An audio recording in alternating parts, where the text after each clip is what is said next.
Berapa sih kena kami? Tunggu rektor na nasa panareo, rektor na yang sika, kaya nasa kaya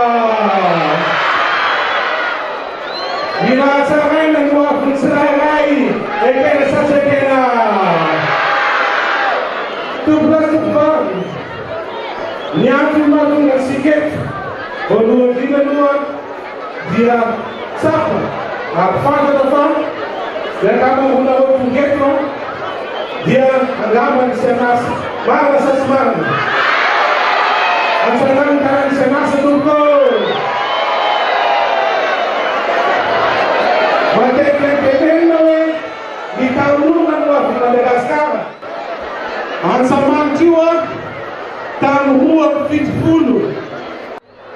Buenas noches, bagaimana sih kita bersama dengan na bela sa pagtatapos para natin tataran ng samantati.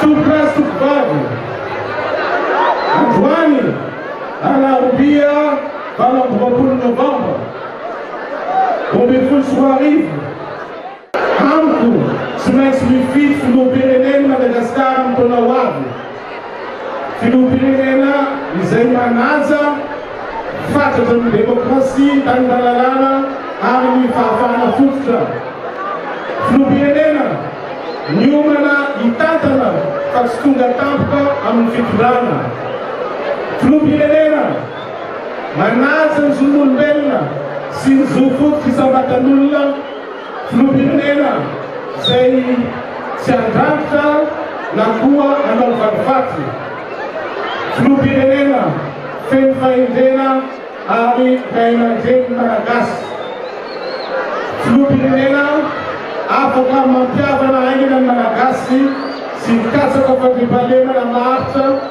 manditani pelpuntola karafarasi. Lupilena, siya mawapanapapaifana, at siya bukarena, yawan fitiman.